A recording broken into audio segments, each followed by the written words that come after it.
membres du couple une fois cette période terminée. 2.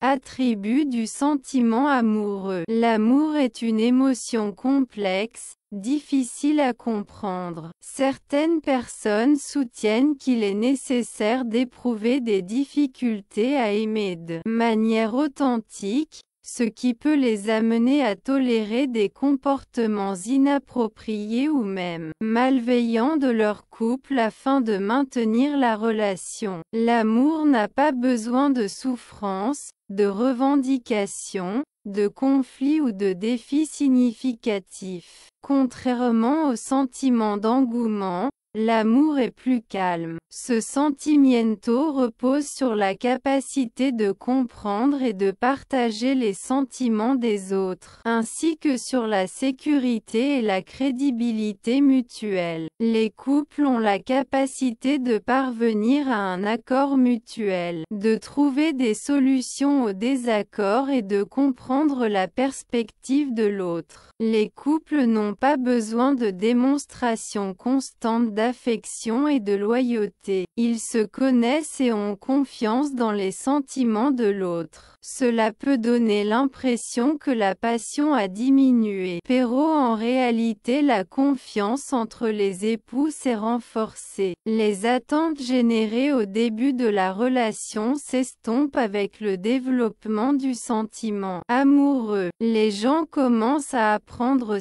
plus la personnalité, les valeurs et l'authenticité de son partenaire que son attrait physique. Lorsqu'il y a de l'amour dans une relation, même les émissions de télévision les plus fastidieuses deviennent fascinantes en compagnie de son partenaire. Êtes-vous prêt à sacrifier votre propre plaisir et votre temps libre pour effectuer des actions qui génèrent du bonheur chez votre partenaire, ou pour l'accompagner à un événement important pour elle? Toutes les décisions sont prises par la communication verbale.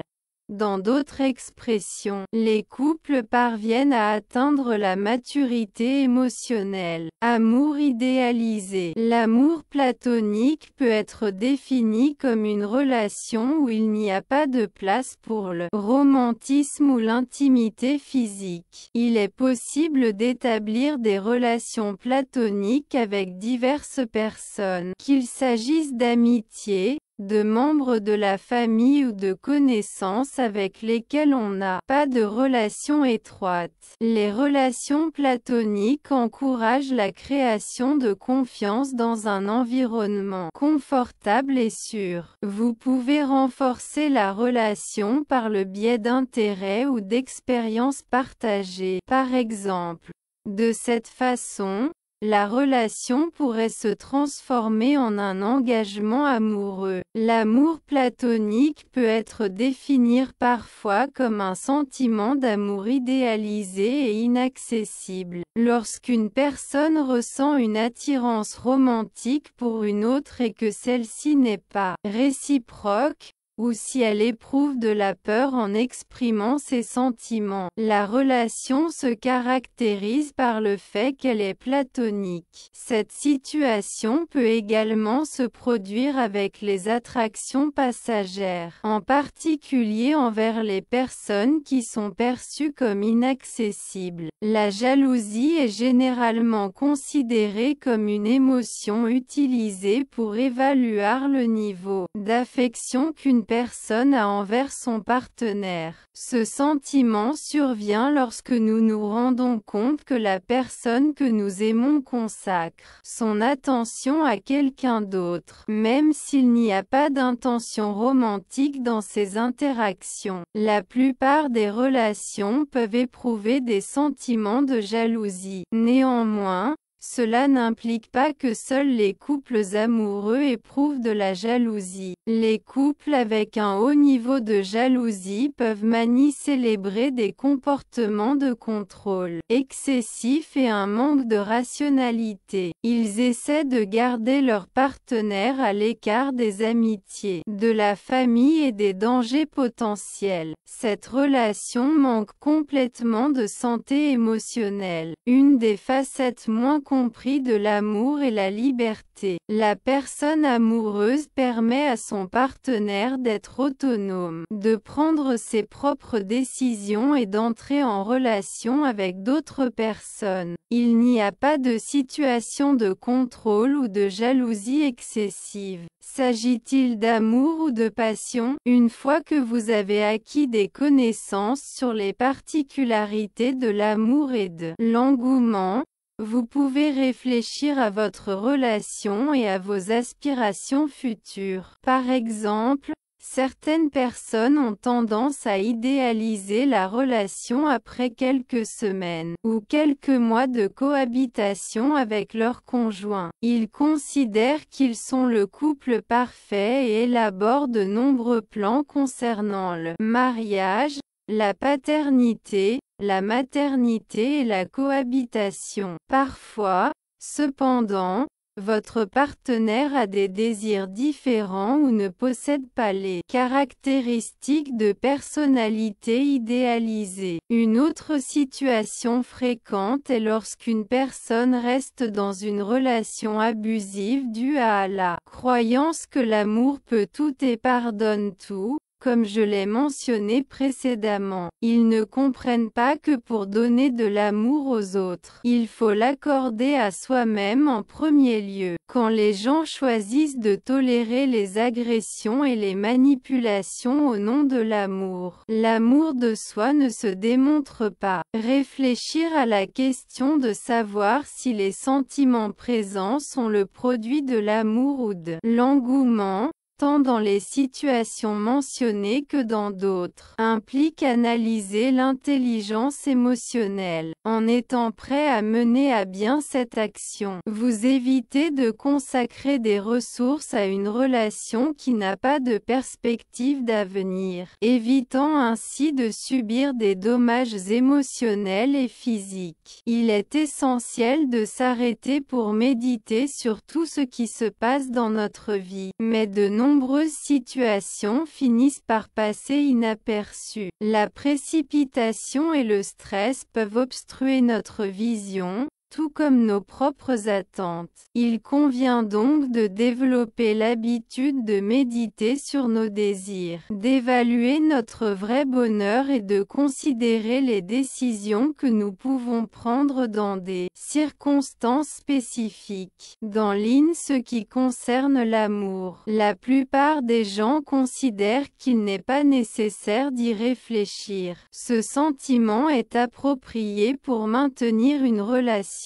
Cependant, en réalité, les couples ont besoin de compagnie, de soutien, engagement, maturité et autres qualités pour que votre relation soit saine. Y a-t-il des individus avec lesquels vous percevez que votre rencontre était prédestinée ou des personnes qui vous donnent un sentiment de familiarité chaque fois que vous vous trouvez en votre présence? Ces mêmes personnes peuvent vous causer confusion à l'occasion ou même faire partie de vos expériences les plus choquantes. Il s'agit d'individus avec qui vous faites l'expérience d'un lien spirituel profond, ce que l'on appelle communément des âmes sœurs. Deux individus qui sont des âmes sœurs qui font l'expérience d'une connexion significative et spéciale au niveau spirituel. C'est la perception que leur connexion va au-delà du terrestre, transcendant les aspects pratiques de leur relation, que ce soit en tant que collègue ou en tant que couple, et suggère que quelque chose de plus profond les unit ou est en jeu. Vous pouvez avoir l'impression de vous être rencontrés dans une vie antérieure ou que vos âmes ont accepté de se rencontrer dans cette vie. Quand j'entends quelqu'un utiliser le terme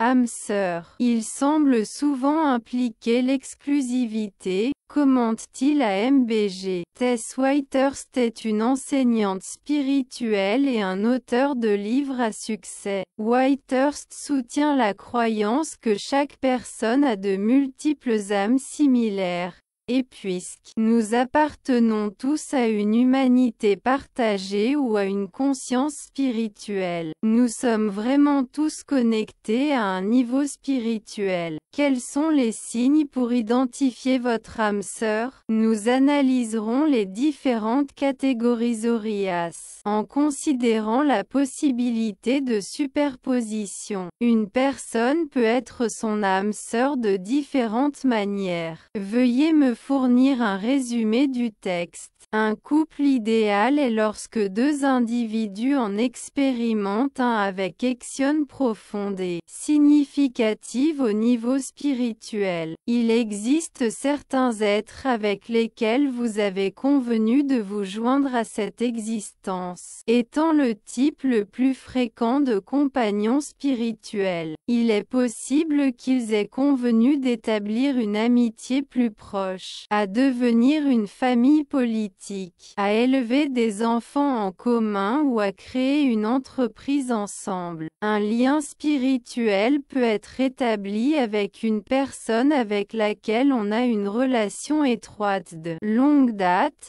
comme un frère, ou au sein avec quelqu'un récemment connu, comme un individu exceptionnel dans son domaine qui vous offre une opportunité de carrière précieuse. Les âmes sœurs sont destinées à vous aider spécifiquement dans cette existence, que ce soit dans le domaine émotionnel, professionnel ou dans tout autre domaine dont vous avez besoin pour atteindre et vivre ce que votre âme a projeté de réaliser dans ce monde terrestre. Aucun d'entre nous ne peut mener à bien cette existence individuellement, et les Plessareras idéales nous font réfléchir à la beauté, la complexité et l'entrelace de nos vies. Lorsqu'il fait l'expérience d'un lien spirituel, il perçoit simplement qu'une autre âme est présente dans sa vie pour un but spécifique. Par exemple, si votre vie est très occupée et que vous rencontrez néanmoins un nouvel ami ou un partenaire potentiel,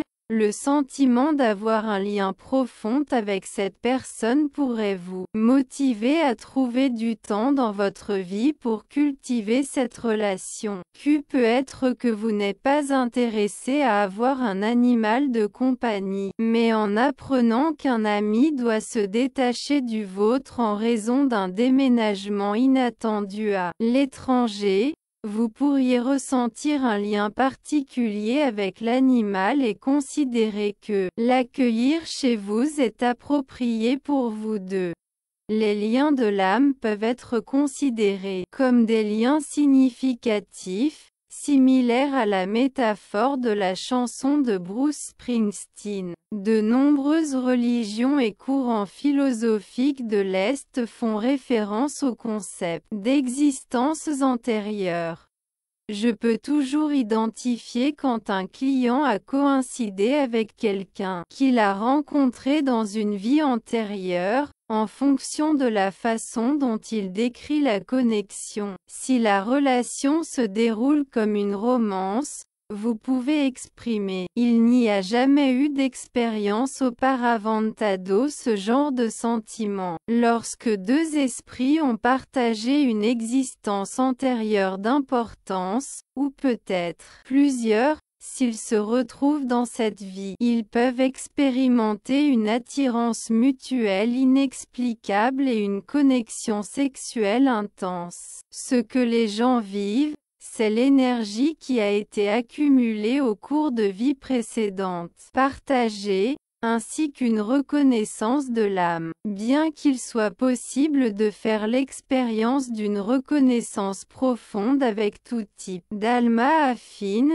les liens avec des âmes sœurs de vies antérieures, qu'ils aient eu des conflits ou qu'ils aient été des amis proches dans une vie antérieure, sont particulièrement significatives et puissantes. Selon les affirmations du Dr. Brian Weiss, psychiatre spécial en régression à des vies antérieures. Deux entités spirituelles pourraient convenir de se réincarner et de se diriger l'une vers l'autre après avoir été séparées pendant 1000 années terrestres, ce qui possède une nuance romantique significative. Nonobstant, le fait d'avoir eu une relation significative dans le passé avec quelqu'un et d'expérimenter les émotions actuelles n'implique pas nécessairement qu'ils doivent établir une relation de couple, qu'elle soit romantique ou autre, dans cette vie. Évaluez la relation considérant qui ils sont aujourd'hui et comment ils se traitent mutuellement. En ce moment, si vous soupçonnez qu'il existe un lien possible de vies antérieures avec votre partenaire actuel,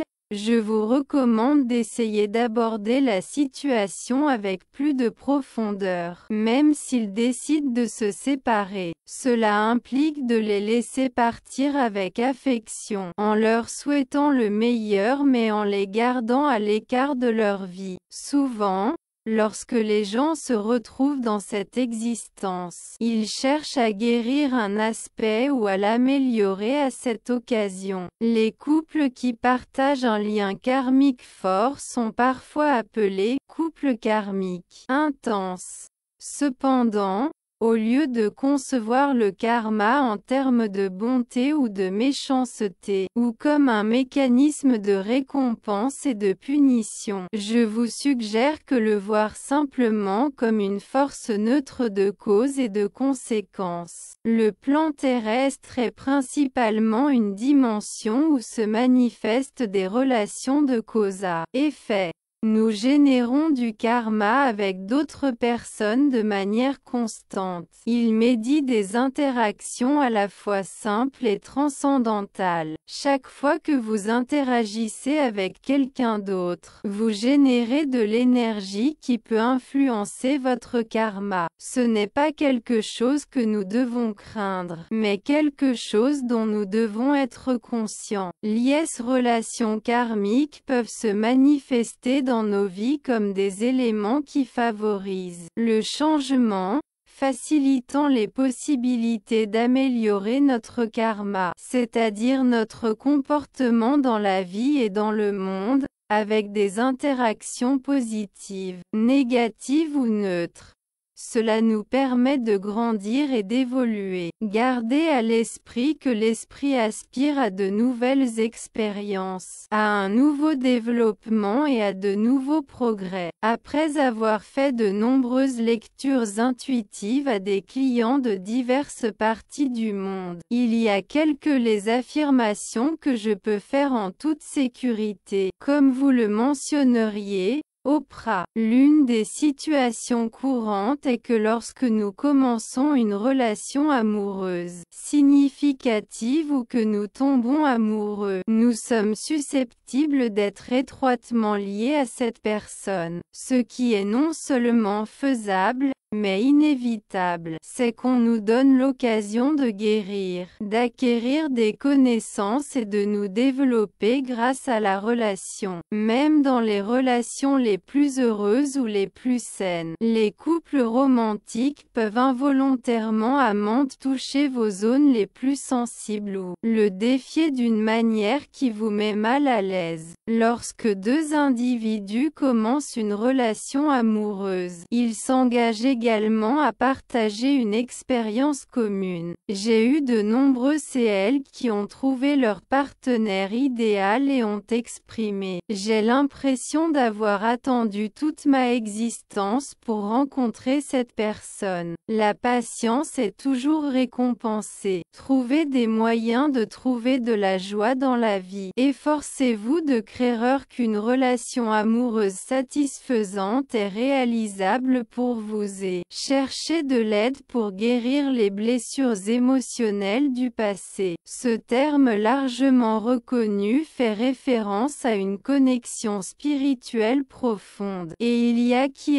soutiennent que les flammes jumelles représentent l'idée d'une âme qui s'est séparée en deux corps distincts. Selon cette théorie, Les flammes jumelles peuvent s'aimer, se défier, s'instruire et se guérir mutuellement d'une manière unique et puissante. Néanmoins, Whitehurst souligne qu'il n'est pas nécessaire de dépendre de quelqu'un d'autre pour se sentir complet.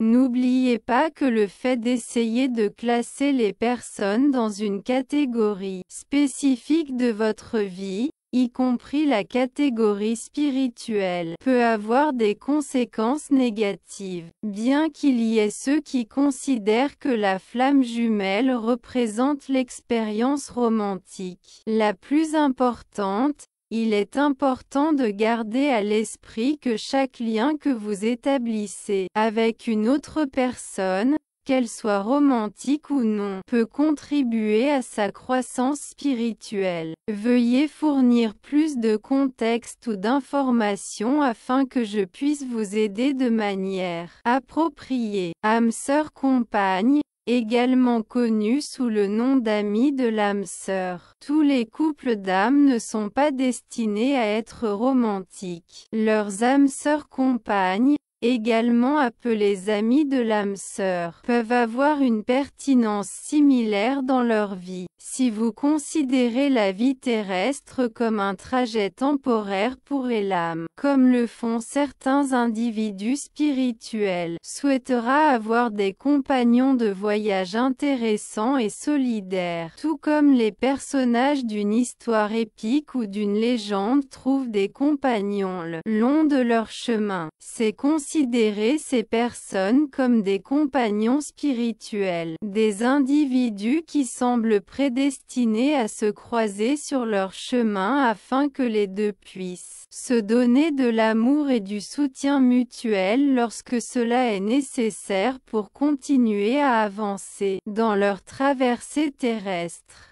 Ne pas déprécier la pertinence des amis proches, qu'elles soient présentes dans votre vie de manière durable ou pour une courte période. Les âmes sœurs sont un élément essentiel. Tout comme le corps humain a besoin de nourriture et d'eau pour survivre, l'âme a besoin de compagnons spirituels apparentés pour prospérer. Veuillez fournir plus de contexte ou de détails afin que vous puissiez vous aider efficacement. Famille et ensemble d'âmes. Grands conges des âmes peuvent être unis dans des familles spirituelles. Cela peut se manifester par des individus partageant des liens familiaux terrestres et spirituels, comme par exemple un cousin qui fait non seulement partie de sa famille biologique, mais aussi de sa famille spirituelle.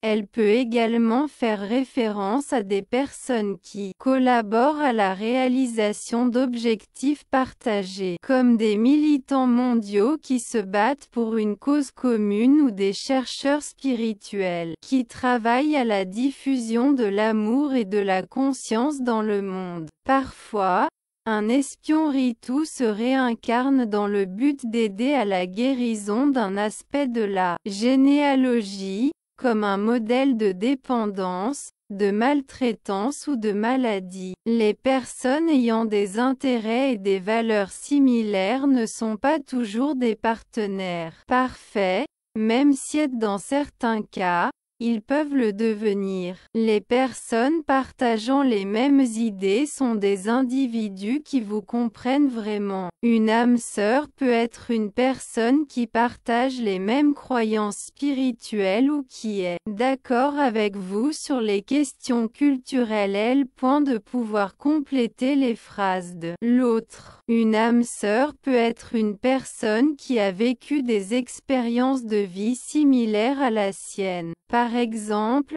les deux pourraient être des enseignants de l'enseignement primaire, avoir des enfants nouveau-nés, être mariés et travailler comme artiste. Il est extrêmement réconfortant de partager des moments avec quelqu'un d'autre qui comprend vos sentiments, ou avec vous. L'expert en intuition et maître spirituel Robert Ooto explique que les contrats d'âme sont des accords que vous avez établis au niveau spirituel pour mener à bien certaines actions au cours de votre vie. Vous avez peut-être un engagement préétabli pour être le mentor d'un enfant ou pour écrire un livre. Ces accords contractuels sont susceptibles d'être renégociés. Par conséquent, si vous vous trouvez dans une situation préjudiciable, je vous recommande de l'abandonner ou de modifier la dynamique pour une plus bénéfique pour votre bien-être. Néanmoins, percevoir qu'il a un engagement profond pour entreprendre une tâche difficile, comme créer votre propre entreprise. Cela peut vous donner la motivation et la force nécessaires pour surmonter les obstacles